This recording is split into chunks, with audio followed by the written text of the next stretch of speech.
Hi guys, welcome back. तो आज से हम लोग एक new modern function fan fiction का एक्सप्लेनेशन स्टार्ट करने वाले हैं, जिसका नेम है found you and written by किमने एले।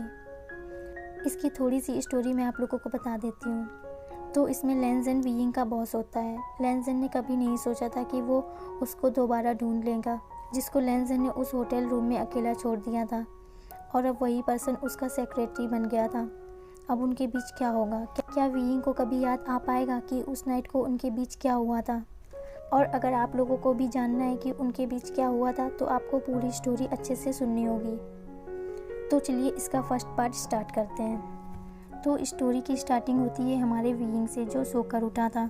वो बेड से उठने ही वाला था, तभी उसकी पीठ में अचानक से पेन होने लगता है और वो वापस बेड में गिर जाता है। वो सोचता है ये पेन क्यों हो रहा है, लास्ट नाइट को उसने ऐसा क्या किया था।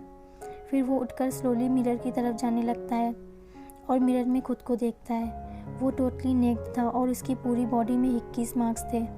ये देखकर वीइंग की आंखें बड़ी बड़ी हो जाती हैं। इवन उसकी इनर थाइज में भी 21 मार्क्स थे। वीइंग कहता है मेरे साथ ये किसने किया, मैं उसको छोड़ने वाला नहीं हूँ। वीइंग उस पर्सन को कर्ज करने के अलावा कुछ कर भी नहीं सकता था। वो होटल रूम में अकेला था, जिसके बारे में उसे पता भी नहीं था। उसकी पूरी बॉडीज़ में 21 मार्क्स थे और बैक में पेन भी हो रहा था। फिर वीइंग अपनी आंखें क्लोज करके खुद को काम करने की कोशिश करता है, क्योंकि अभी उसको अपनी फ़्लाइट भी लेनी थी, जो 1 घंटे बाद की थी। फिर वीइंग अच्छे से बात लेता है ताकि उस पर्सन के टच की डर्ट वीइंग की बॉडी से अच्छे से क्लीन हो जाए। बाथरूम से बाहर आकर वो अपने कपड़े ढूंढता है। फॉर्चुनेटली उस पर्सन ने वीइंग के कपड़ों को फाड़ा नहीं था, वो सेफ थे और अच्छे से फोल्ड हुए टेबल में रखे थे। वीइंग अच्छे से ड्रेसअप होता है और रूम से बाहर जाने लगता है। तभी उसकी नज़र रूम के स्मॉल किचन पर पड़ती है, जहाँ पर सैंडविच, एनवलप और एक नोट था, जिस पर लिखा था तुम्हारी payment, have a good day by mister Lan. नोट पढ़कर वीइंग को बहुत गुस्सा आता है और कहता है उसे लगता है कि मैं कोई प्रोस्टिट्यूट हूँ। मिस्टर लैन, तुमने अभी अपनी लिमिट क्रॉस कर दी, मैं तुम्हें ढूंढ के इसका रिवेंज लूँगा। वीइंग गुस्से में था और हंग्री भी था। फिर वो सैंडविच लेके खाने लगता है और एनवेलप को भी पॉकेट में रख लेता है, ताकि एनवेलप के थ्रू शायद उसे मिस्टर लैन के बारे में कुछ पता चल जाए। फिर सैंडविच खाने के बाद वीइंग रूम से बाहर जाता है और होटल से चेकआउट करता है। अब वीइंग प्लेन में बैठा था वापस चाइना जाने के लिए। वो जापान में बिजनेस ट्रिप के लिए आया था। उसके यूजलेस कलीग्स के मैसेजेस उसे अभी ही मिले, जिसमें लिखा था कि उनकी फ़्लाइट मॉर्निंग की थी। उसके स्टूपिड कलीग्स लास्ट नाइट उसे अकेला छोड़कर चले गए थे, बट अब उन पर नाराज़ होने का भी क्या फ़ायदा, जो होना था वो तो हो गया। फिर वीइंग आइज़ क्लोज करके लास्ट नाइट के बारे में सोचने लगता है। उसको इतना तो याद था कि उसने अपने कलीग्स के साथ बहुत ज़्यादा ड्रिंक कर ली थी, और फिर उसके एक कलीग ने उसे होटल रूम तक छोड़ा था, बट रूम के अंदर नहीं। इसके बाद का वीइंग को कुछ याद नहीं आता कि उसके बाद क्या हुआ था।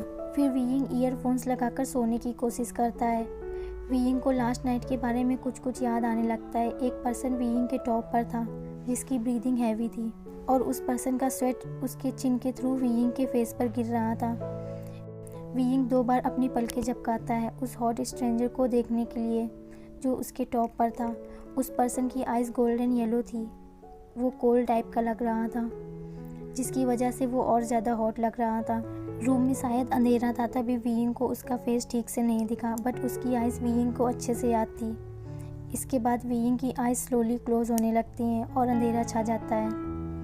फिर अचानक से एक एयर होस्टेस वीइंग के शोल्डर पर हाथ रख के उससे आई मास्क देती है। आई मास्क लेने के बाद वीइंग उसे थैंक यू बोलता है।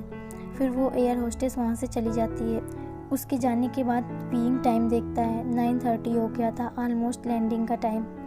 वीइंग सोच रहा था कि लैंड होने के बाद वो एक अच्छे से रेस्टोरेंट में जाकर खूब सारा फूड खाएगा और खुद को रिलैक्स करेगा।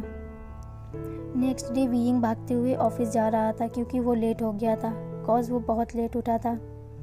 फिर वीइंग ऑफिस में एंटर करता है। सोच रहा था उसके लीडर्स उसे डांटेंगे, बट सीन कुछ और ही था।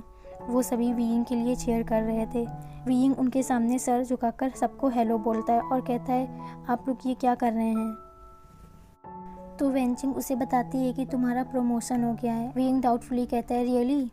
फिर जियांगचिंग, जो कि वीइंग का लीडर था, वीइंग के शोल्डर पर हाथ रखते हुए कहता है यस यू आर प्रमोटेड।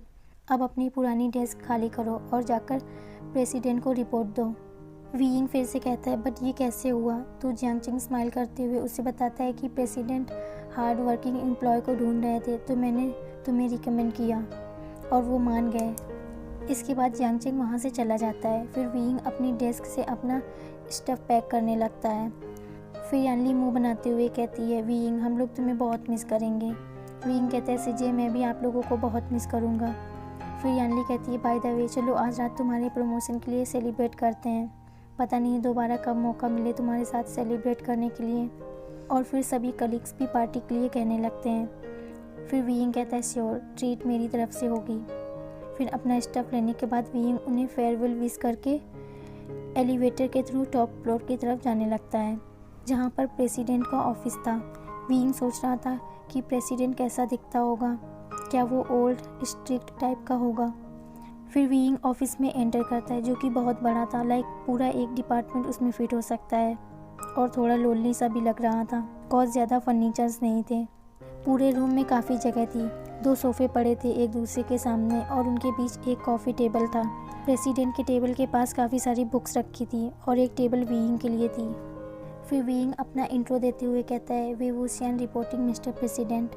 फिर लैनज़ेन जो न्यूज़पेपर पढ़ रहा था उसको रखते हुए सोचता है, शायद मेरा न्यू सेक्रेटरी होगा। बट जब वो वीइंग को देखता है शॉक्ड हो जाता है कि उसका न्यू सेक्रेटरी वीइंग है, वही उस रात वाला प्रोस्टिट्यूट। वो उसकी कंपनी में एम्प्लॉय कैसे हो सकता है? और उसने लैनज़ेन को देखकर कोई रिएक्ट भी नहीं किया। क्या वो सब भूल गया उस रात के बारे में? लैनज़ेन के माइंड में यही सब चल रहा था। बट फिर भी लैनज़ेन अच्छे से वीइंग से कहता है, गुड मॉर्निंग मिस्टर वे। वीइंग भी स्माइल करते हुए ग्रीट बैक करता है, बट रिस्पॉन्स में लैनज़ेन स्माइल नहीं करता, बल्कि वीइंग से कहता है, वो रही तुम्हारी टेबल, जाकर अपना वर्क स्टार्ट कर सकते हो। लैनज़ेन के माइंड में उस रात की मेमोरीज चल रही थी और फिर लैनज़ेन के ईयर्स रेड होने लगते हैं, क्योंकि उस मेमोरी वाला पर्सन अभी उसके सामने उसके पास था। फिर वीइंग टेबल के पास जाकर अपना स्टफ़ एडजस्ट करके लैनज़ेन का शेड्यूल चेक करने लगता है और खुद से कहता है, सब कुछ अच्छा होगा। दूसरी तरफ लैनज़ेन को हॉट सा फील हो रहा था। वो अपनी आइज़ क्लोज करके खुद को काम करने की कोशिश कर रहा था। लैनज़ेन को ये सोचकर हेडेक हो रहा था कि उसने इस पर्सन के साथ सेक्स किया एंड इवन उसे गलती से प्रोस्टिट्यूट भी समझा। फिर लैनज़ेन को कुछ आवाज़ें आने लगती हैं, बट वो उस पर ध्यान नहीं देता। फिर वीइंग अचानक से टी को टेबल में रखते हुए कहता है, मिस्टर प्रेसिडेंट आपके लिए टी, मुझे लग रहा आप ठीक फील नहीं कर रहे हैं। फिर लैनज़ेन वीइंग को टी के लिए थैंक यू बोलता है बिना उसे देखे। वीइंग उसके सामने अपना सिर झुकाकर वहाँ से चला जाता है। लैनज़ेन अपने आप से कहता है, वांग जी फोकस ऑन योर वर्क, अपने थॉट्स पर थोड़ा कंट्रोल रखो। लैनज़ेन उन थॉट्स को इरेज करना चाहता था जब जापान में उसने सेक्सी ब्यूटीफुल मैन के साथ सेक्स किया था। वीइंग को काम करते करते अब काफ़ी टाइम हो गया था। वीइंग को तो यकीन ही नहीं हो रहा था कि उसके प्रेसिडेंट इतना काम करते हैं, वो बहुत हार्ड वर्किंग है। वीइंग का वर्किंग टाइम ओवर हो गया था, बट उसका हार्ड वर्किंग बॉस अभी भी पेपर्स और लैपटॉप पे बिजी था। फिर वीइंग अपना बैग पैक करते हुए कहता है, मिस्टर प्रेसिडेंट घर जाने का वक्त हो गया है, क्या आप घर नहीं जा रहे हैं? तो लैनज़ेन बिना उसको देखे हुए कहता है, नहीं बट तुम जा सकते हो, मैं 1 घंटे बाद जाऊंगा। फिर वीइंग सोचता है, मैं प्रेसिडेंट को अकेले ओवर टाइम कैसे करने दे सकता हूँ, बट उसे फिर ये भी याद आ जाता है कि आज उसने अपने कलीग से प्रॉमिस किया था उन्हें ट्रीट देने के लिए। फिर वीइंग मेंटली लैनज़ेन को सॉरी बोलकर अपना बैग लेता है और फिर स्माइल करते हुए लैनज़ेन को थैंक यू बोलता है और वहाँ से चला जाता है। वीइंग के चले जाने के बाद लैनज़ेन को अब थोड़ा ठीक फील हो रहा था, क्योंकि जब वीइंग उसके पास था तो उसे सफोकेशन सा फील हो रहा था। लैनज़ेन सोच रहा था कि वीइंग कहीं भूलने का नाटक तो नहीं कर रहा या फिर उसे सच में कुछ याद नहीं। और फिर लैनज़ेन सोचता है कि घर जाने से पहले मुझे किसी रेस्टोरेंट में अच्छे से खाना खाना होगा, और फिर लैनज़ेन ऐसा ही करता है, अपना कोट लेता है और वहाँ से जाने लगता है। लैनज़ेन का वर्क तो बहुत पहले ही फिनिश हो गया था, वो तो बस बिज़ी होने का प्रिटेंड कर रहा था, क्योंकि वो अपने सेक्रेटरी से बात वगैरह नहीं करना चाहता था।